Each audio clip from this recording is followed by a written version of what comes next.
Welcome back, Mojo Sports, and today we're previewing round 2 of the college football playoffs. Joe, not too much happening right now. We're kind of waiting for games to get going, but we did get a announcement from Michigan, new head coach. They're hiring Kyle Whittingham, longtime Utah coach. Thoughts on the hire? Yeah, formally retired. He retired for what, 2 weeks, 3 weeks, I think it was. He said, "Hey, I'm retiring." And then Michigan said, "Hey, how about, a lot of money to not retire and bring your belt, buddy." So I don't know. I like the hire. I've always liked Coach Wingham. I thought Utah's been solid, ever since I played in the Pac-12. That was my first game I ever traveled to was to Utah. Incredible environment out there. And I really like the hire. I think that Michigan's gonna be a 9, 10 wins, team. They're gonna be super average and probably never win a national title, but they're gonna win a decent amount of games with him. I think that's gonna happen. So I don't know. I don't I love the hire, but I don't think it's gonna result in anything, no natties, nothing like that. What do you think? Safe hire. I think it's a So really safe. I think it is a good hire. But at the same time, if you got a guy like Dillingham would have been there maybe for 20 years, whereas Whittingham, you're talking maybe 5 years, right? Like already at the end of his coaching life. But I think it is a strong hire. And he's not going to fuck it up. That's the good thing. I just don't think it's a long term situation. And a lot of people thought Dillingham was going to go to Michigan. He had 2 some guys on this cryptic show notes thought about that. Arizona State. Yeah. Yeah. Well, I mean, we bought into the Kalshi markets and that didn't work out. Um, Dillingham, why'd you cry at the press conference? I got to That's what I'm ask, saying. what That's were you that's doing? crazy. You can't cry and then stay. That was my thesis. That was my entire thesis. You don't cry in a press conference and then stay. But apparently you do. See, I'm pissed that I even took Dillingham because from the get go, I said he's not going anywhere. I He know. already said he wants to be at ASU for the rest of his career. He's already got his dream job. And then I bought into the narratives. I bought into people saying, hey, he might be going here. He might be doing this. I bought into it. Before that, I was like, no way. This guy literally, he wants to build ASU to be a blue blood. That's his whole goal. So why Yeah. would you leave? You know what the worst part is that we were up like, I don't know, 60% on that bet. Like on Kalshi, it rides. If you've never used Kalshi before, it's pretty fun. And it's not like a typical sports book. And that way you can kind of see the percentages going up. You can see the money coming in. It's a little different. So after the Alabama loss, it was kind of between DeBoer and Dillingham to go to Michigan. Alabama wins their playoff game. It's like, oh, DeBoer's safe. He's going to stay.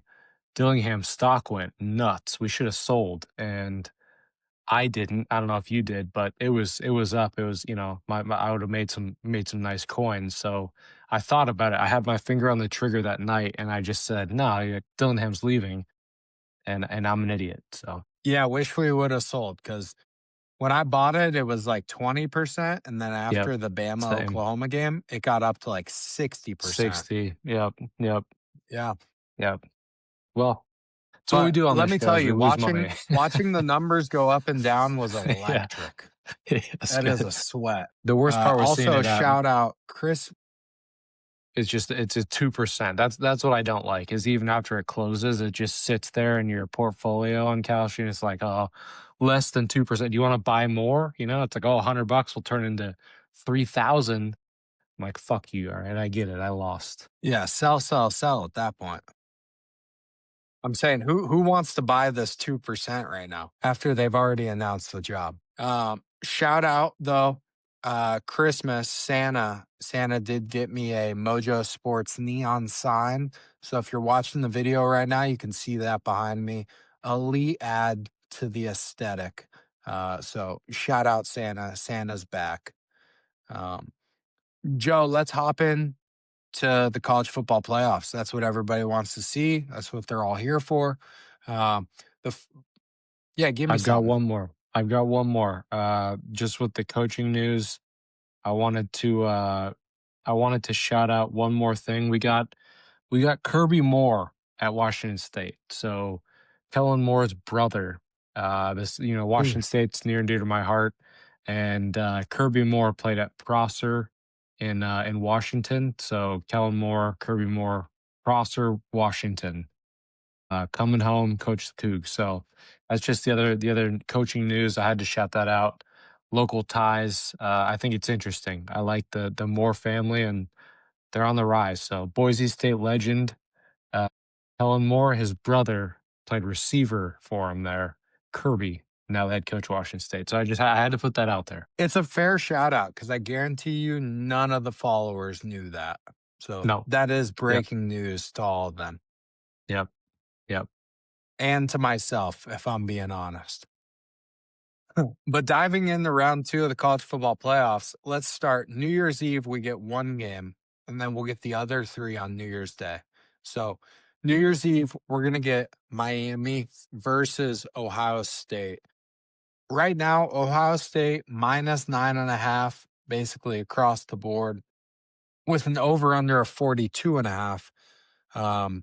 And this one's going to be at the Cotton Bowl. So, we're going to be in Dallas, Texas. No home field advantage for either team. But I got to say, Ohio State's going to travel well. Miami travels well. Ohio State's going to travel better. And this is kind of your, I don't know, you get some rust on these teams. But interestingly enough, Miami, they have not played since before conference championship week, whereas Ohio State did play conference championship week. So, curious to hear your thoughts on how this one's going to play out and what your play of the week is going to be for this game. Yeah. I mean, everything in me wants to take Ohio State minus 9.5. And I like that play. I think the Buckeyes roll in this game. But I'm kind of looking at the over here. I don't know why, but I feel like the over might be a good play because it's against all the narratives. I think I'm going to zig when everybody zags. The under feels right. Miami's played in a lot of tight games. Ohio State's played in a lot of tight games. The last two games that both these teams have played have been, 13 to 13, 13 to 12, whatever. So I don't know. I feel like there might be some points here. And the Cotton Bowl, correct me if I'm wrong, but I think this one is inside, so you could see some offenses flying around here. I kind of like the over, and obviously I have Ohio State moving on, but I don't know if I'm going to touch the spread here. Joe, I also don't hate the over at all. I mean, when I look at the matchup, the first thing that hopped out to me, I make Ohio State closer to 11, 11.5, somewhere in that range. So I took Ohio State. I'm on Ohio State. We get to hate on Carson Beck this week, which is Yep, always nice. yep. Um, but when I look at this game too, it doesn't seem like Miami's going to be able to run the ball at all. Like Ohio State, that is something they pride themselves on. They don't allow you to run, which means Miami's going to have to pass the whole game. And Miami can find success passing the ball, which does scare me being on Ohio State, but good for your over. I like that. Yeah, we didn't get the Carson Beck hate watch that I thought we would with Texas A&M. We almost got a Marcel Reed hate watch, which is sad to see. But Don't like this that. one, yeah, I didn't either. So maybe this is it. Maybe this is our opportunity, and we get a couple pick sixes or something like that. But I don't know. Miami's kind of starting to scare me a bit, and we were on them. We were on them preseason. We were on them kind of through the season. We loved Miami, so this 9.5 has me very tempted to take Miami, even though everything in my body screams, Ohio State's going to win national title or at least play for a national title. I don't know. I don't know. Miami scares me though. Definitely getting flashbacks though after Ohio State lost the Big Ten championship. Getting flashbacks to last year. They opened up the playoffs and they just beat the piss out of everybody that they played, starting with Tennessee. That was supposed to be a super hyped game. And after the first quarter, everybody knew the game was over. And Yeah, you're right. You're there's a right. chance we see that again. I think when I was going through these games, I like to think of a few things. So I was thinking, who has the better offense? Ohio State. Who has the better defense? Ohio State. Who has the better, I won't even say better coach. Coach I trust more in a big game, Yep. Ohio Yep. State. And then Yep. who has the X factors? Both teams have great players, like on both sides of the ball. You can go down a list, but Ohio State has more of them. Better. So Yep. when Yep. when I go 4 for 4 on that metric, I gotta. I'm thinking double digit win Yep. if Yep. you're better at everything. Yep. Do you think this line will jump back over 10? Um, honestly, I think there's so much hype on Miami in that last game against A&M, and we didn't like see Ohio State play in that first round. So I think there's a little bit of, which brings me back to the Drops Russ even. point. Like I know I said Right. Miami didn't play in the conference championship and they did play in the first round, but when you watch that, I think a lot of people are like, "Oh, damn, Miami's actually like they can compete, they can play with these big schools." I think that will keep it below 10. It's fair. Good for us. Hey, more for me and you, right, bud? Yeah. Yeah. So are you officially taking the over? Yeah, over. Over is my play and unofficial, but we'll be taking Ohio State as well. Okay. I'll officially take Ohio State minus 9.5, Nice. I and like those you two. can take them both. So then we hop on to Saturday from there, and we'll start the morning with Oregon and Texas Tech. Thursday, And but this is yeah, the game. Saturday. Sorry. Yeah. New Year's Day. Yeah. Oh, man, I'm Guy's really been off working my too much. rocker right now. But this one's the Orange Bowl. So this one's going to be in Miami, Florida.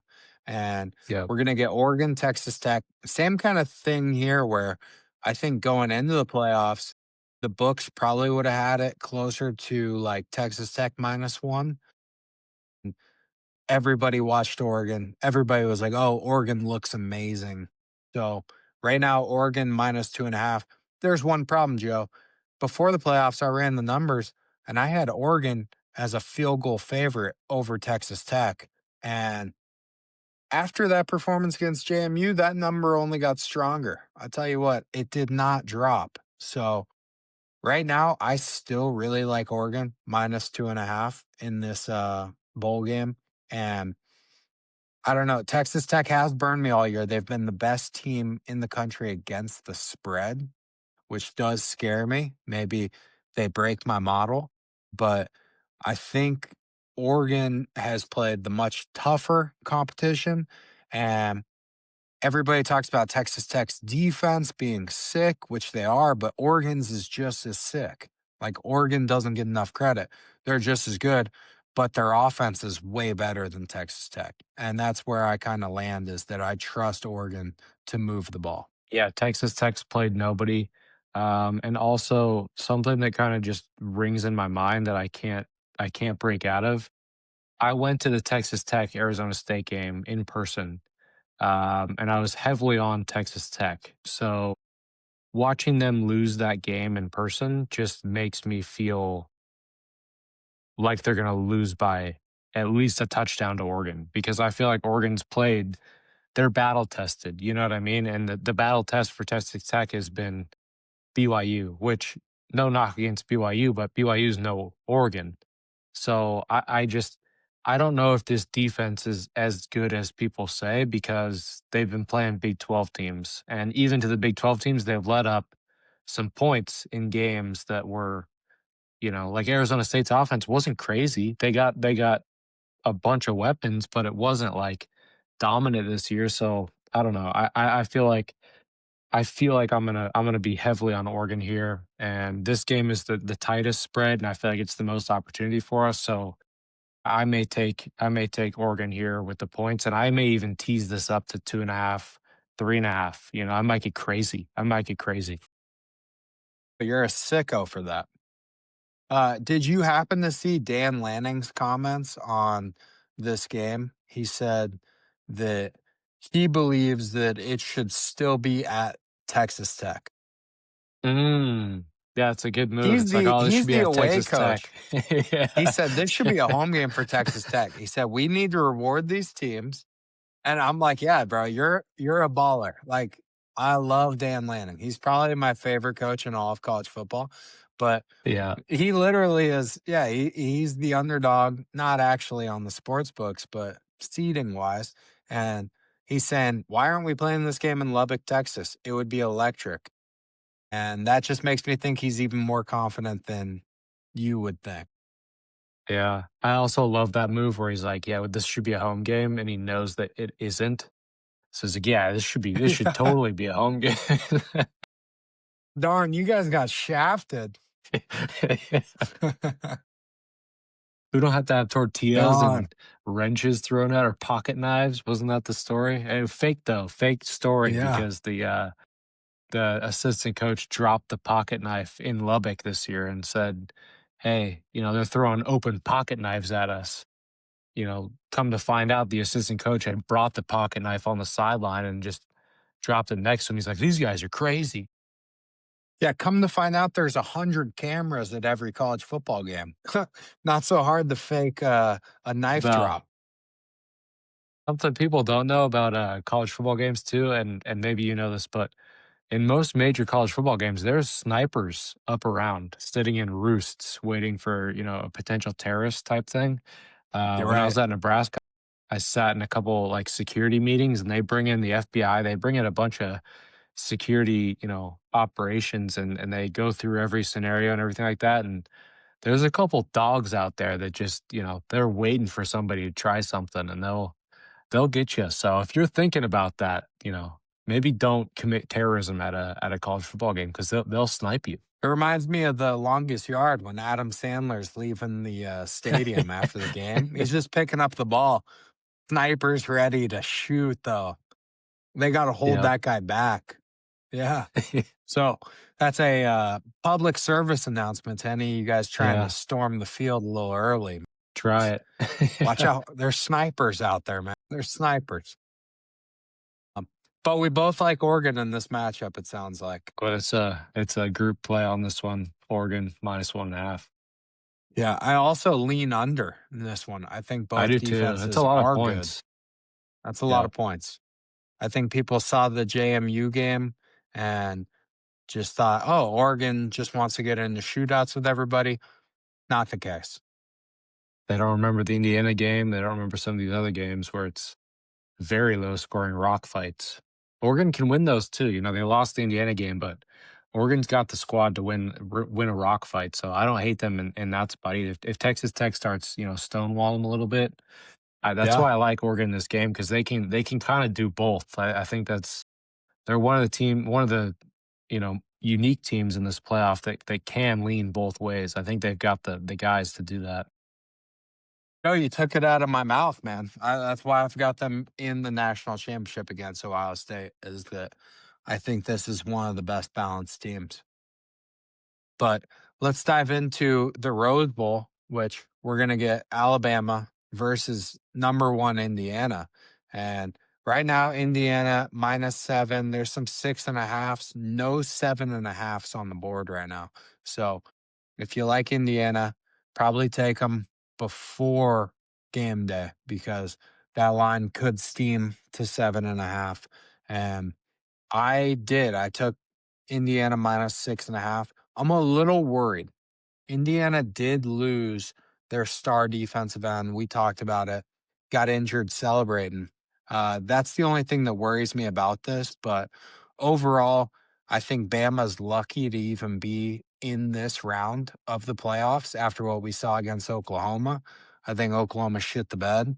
And I don't know if it's just fatigue from Indiana, but just a couple weeks ago, they beat Ohio State in a Big Ten championship, and now they're less than a touchdown favorite against a very average Alabama team, if you ask me. Not a great Bama team. Yeah, I've been on Bama all year, kind of. I've played a lot of Bama first halves. Had an electric push last playoff game to get that first half push there. Saved me my coin there. I was happy with the push, but I'm all over Indiana here. I think Bama, like you said, is lucky to be here. And as much as I do like DeBoer, I think he's a great coach, and I think he's of that new age kind of positive mindset where it seems like he's never really screaming at guys. He's almost in a bad spot. He's almost encouraging guys. So I'm long on DeBoer. I really like him as a coach, but this year I feel like Bama's defense is bad. I really do. I think they're going to let up a lot of points to Mendoza. I think Mendoza's kind of a whack job. I don't think any of the Heisman stuff, any of the time off is going to go to his head. I really think he's going to come out and just light up this Bama defense. And I think I don't I'm not gonna play it because it's a little too rich for my blood, this 48.5, but I think this could be pretty high scoring. It looks on paper like it might be sort of a rock fight, but I think Indiana could score a lot of points here, and I think Bama's good enough to put up a little bit of their own. So I could see something like a 35-14, 35-21 score here. But I'm gonna be on Indiana, and to be honest with you, I don't care if it's 7, 7.5, anything under 10. I'm gonna take Indiana. Yeah, when I look at the game on paper, Indiana, they don't pass much. When they do, they're almost the best in the country at it with Mendoza. Um, but the glaring hole here for me is that Alabama has no run game, and 0. that kind of exposes your hand, especially if you get down Yep. early. Indiana's gonna Yep. know that you're gonna throw the ball all game, and they'll be ready for it. They're gonna pin their ears back, get after you. Simpson hasn't looked great to me. Sure, he Not the outplayed last, like, Mateer. half of the season. Yep. Yeah, and Mateer didn't look great either. So yeah, Great first I half. think Great, like, I'm first pretty quarter. yeah, right? Like elite for first quarter All American is what they're saying. Yeah. Yeah. uh, but yeah, I lean Indiana in this one to win by 7 to 10, somewhere around there.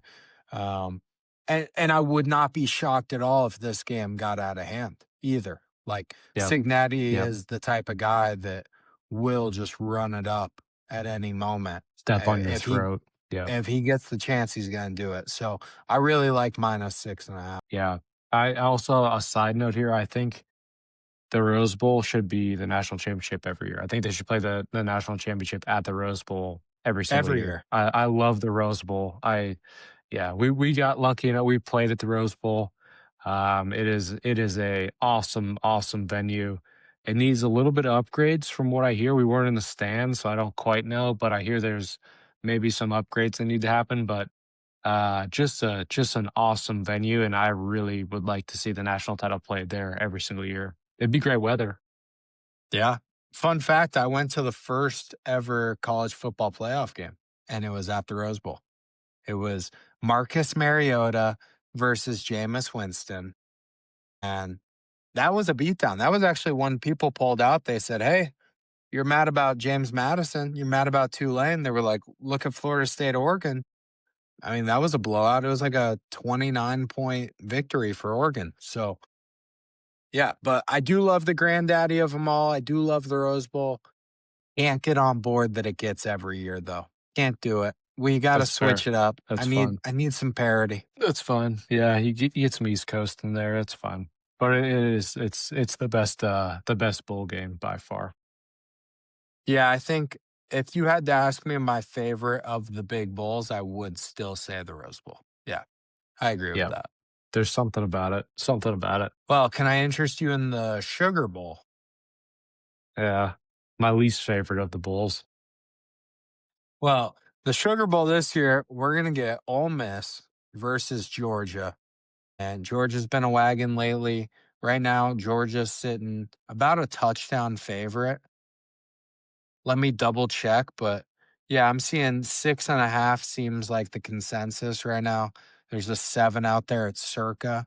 And then over under, we're looking at 55.5, maybe 56.5. Yeah, this is the most variance of all the games because of the coaching. Yeah. No, it's not. Let's not kid ourselves here. Let's take a step back, and we're gonna go ahead and step into the house of Kirby. light our vigil candles, and Ole Miss is dead. They're walking into a doghouse, and I am so high on Georgia.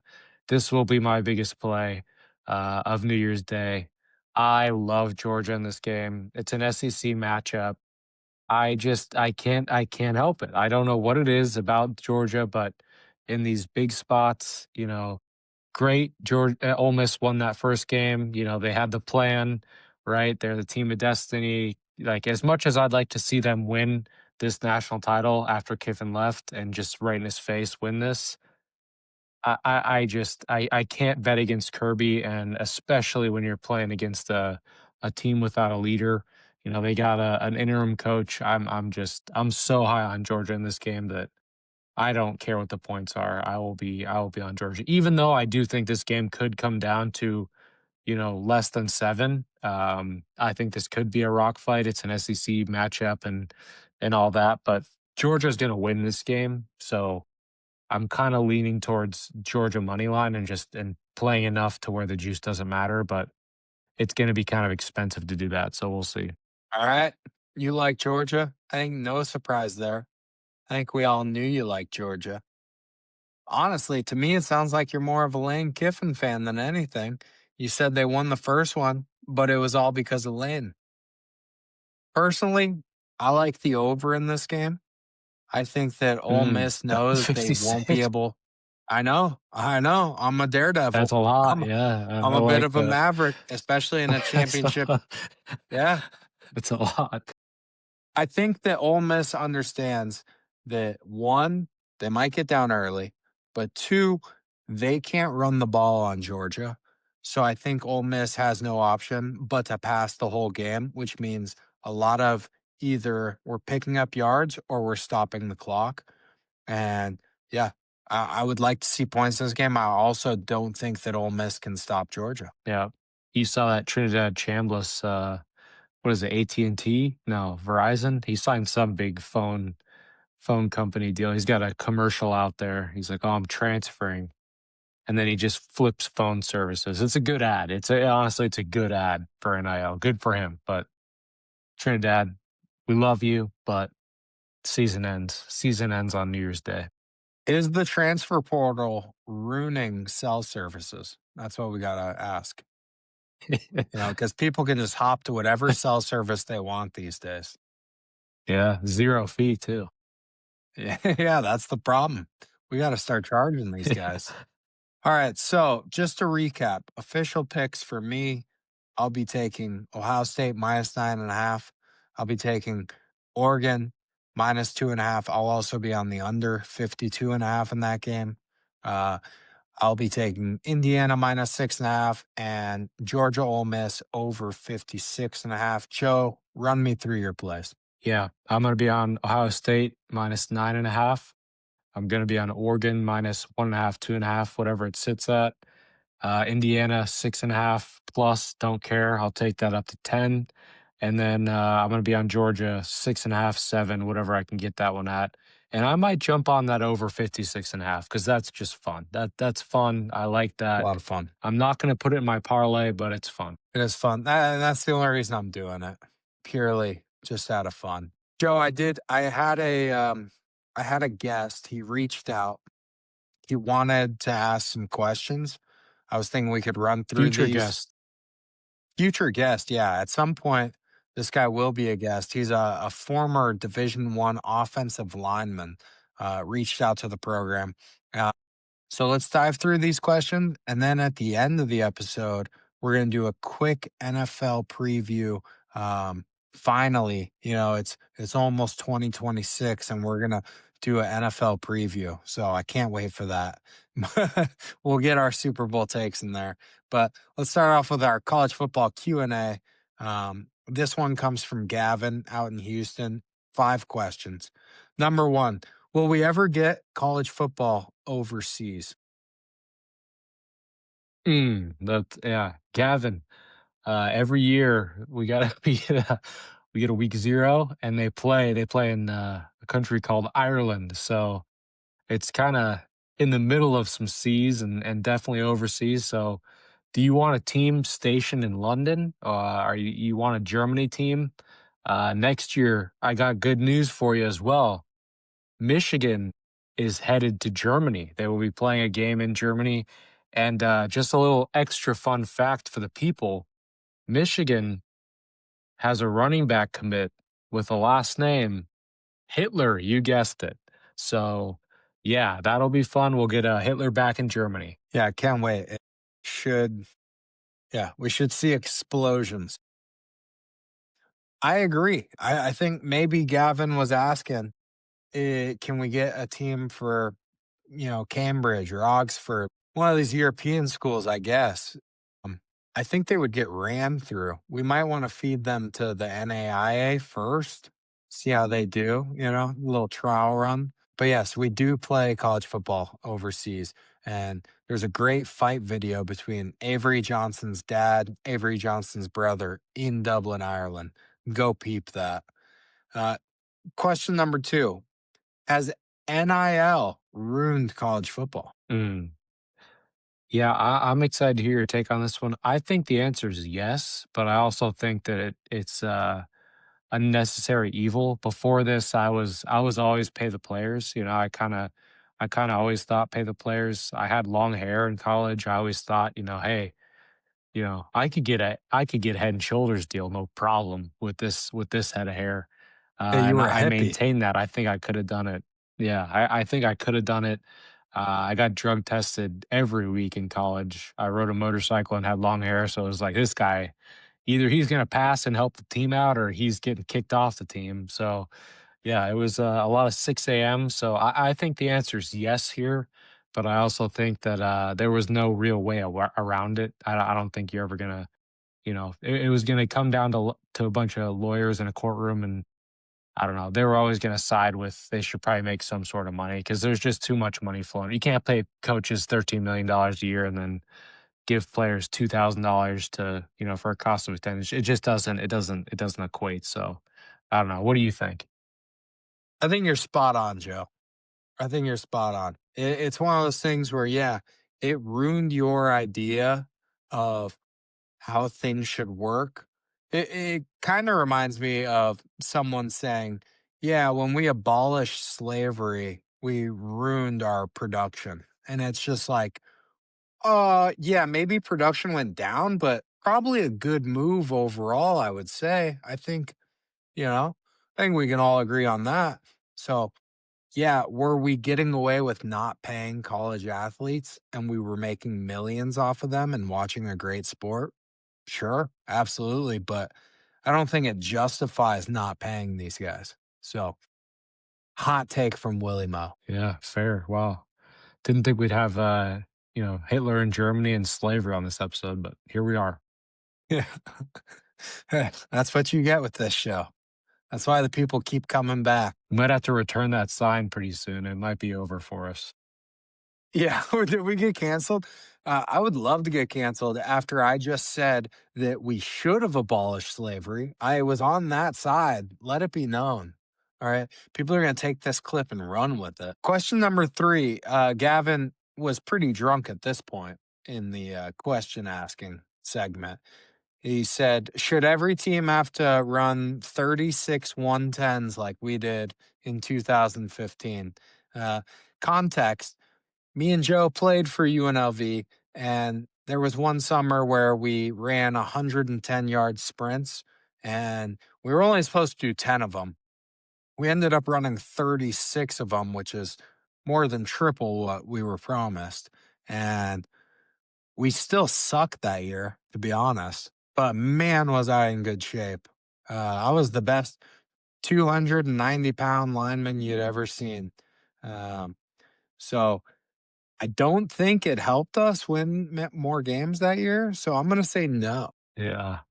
I threw up so many times every time we run. It's just crazy. But the context here too is like the funny thing. I played at two schools, right? So I transferred at both schools. It was for some reason they just love running these 110. So I had to do the same thing at Washington State.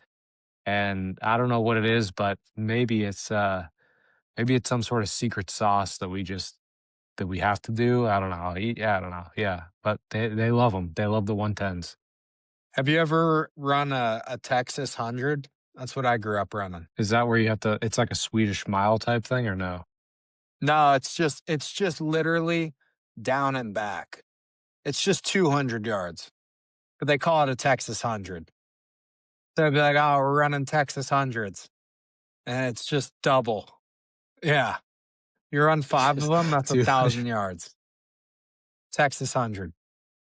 Uh, we did have timed miles also. I don't know if Gavin remembers the timed miles or if that was past his time at UNLV, but that is still the fastest mile I've ever run. So we'd run a mile in the morning, and you had to time your mile, and then we'd run another mile the next week. And if you didn't beat your previous time, you had to come back in the middle of the summer in the afternoon in Las Vegas, which for those that don't know, it's about 110, maybe 130 when you get on a asphalt track. So I've never run a faster mile in my life. I don't know if you have, but that was my peak time, and I beat my time every goddamn time. I'll tell you that. I gotta be honest, I played spring football. I had a Liz Frank fracture, which is the basically your foot breaks.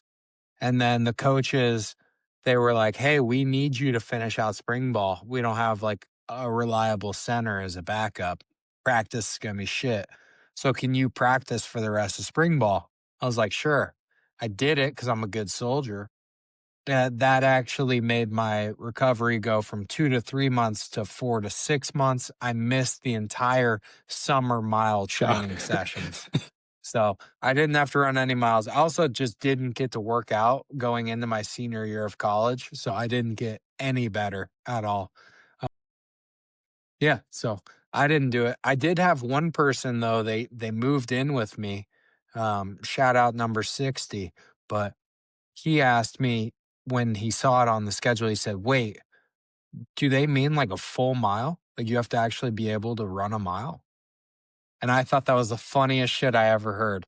Th this kid literally was so worried about he was like, "They can't actually be serious. You have to run a full mile? I'm 310 pounds." I said, "Get ready to learn Belton, buddy." Question number 4, what do we think about 6-year seniors? Torn on this one because half me wants to say get a job, and then half of me wants to say kind of sick. We get some pretty sick action out of these 6-year guys. They're older.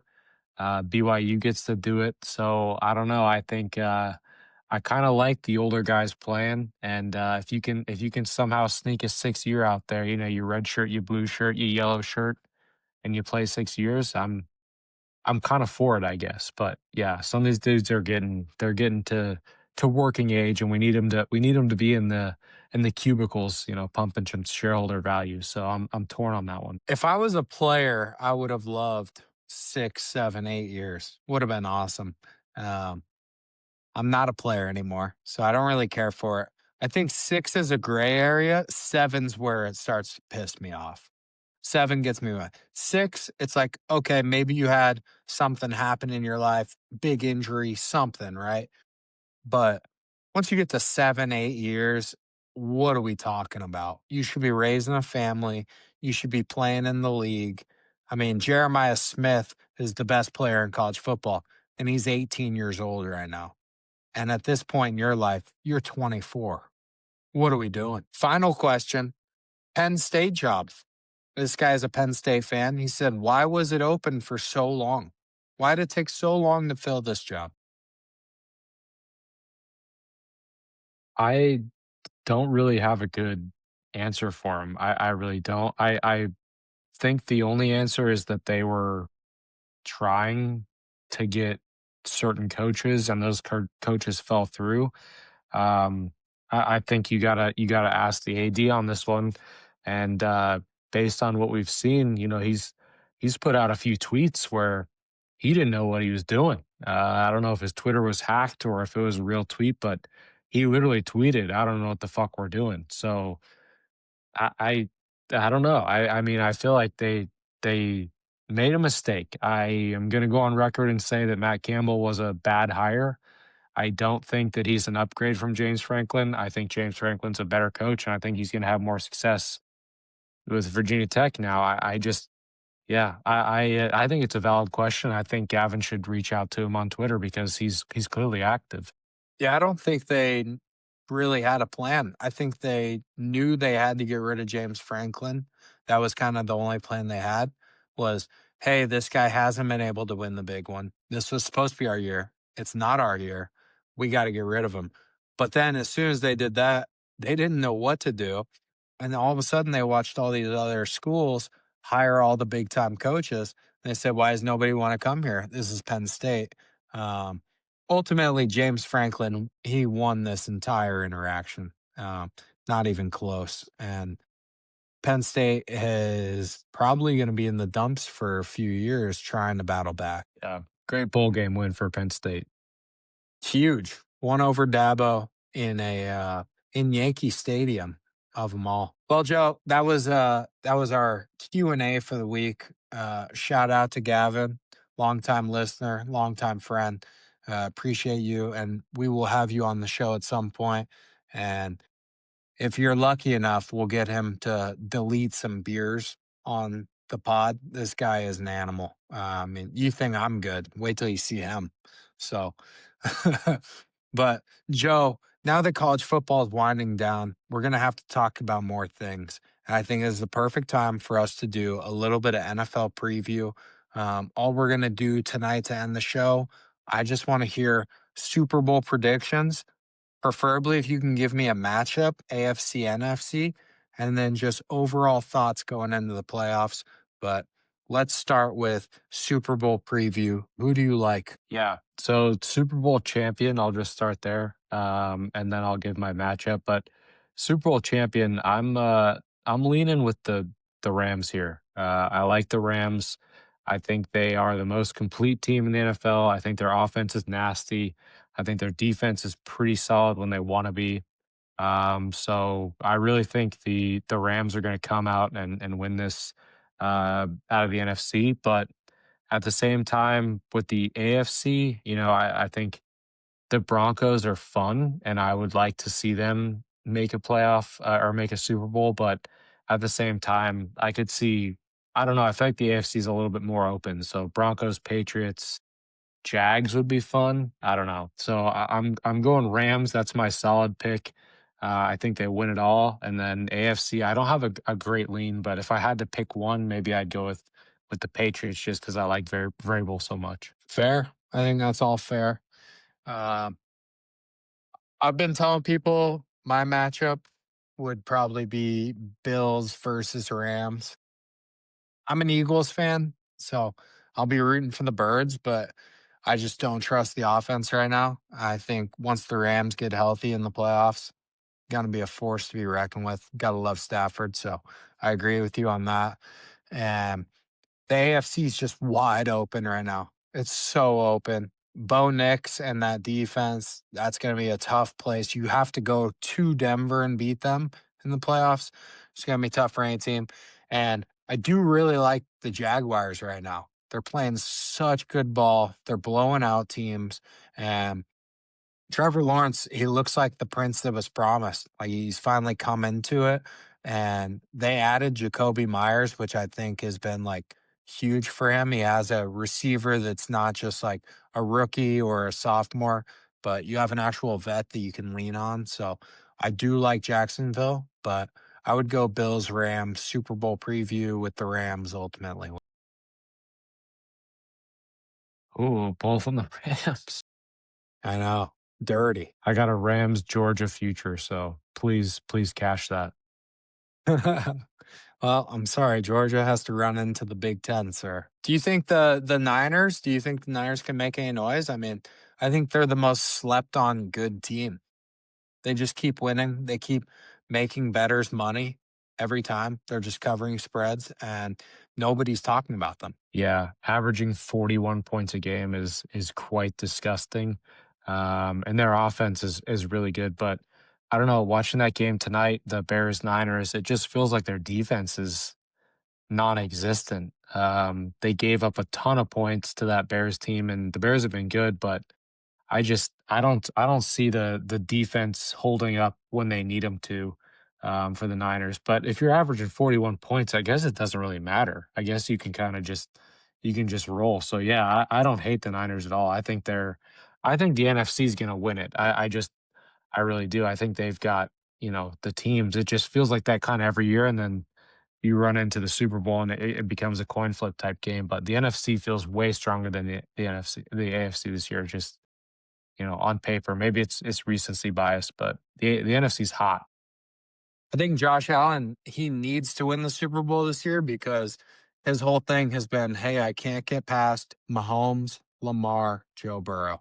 And guess what? Mahomes. You don't have to worry Yep. about any of these guys this Yep. year. So if Any he of does them. win it, it's going to create chaos on Twitter because people are going to say that he can only win when they're not in. So I kind of want to see that storyline Yep. play out. Yep.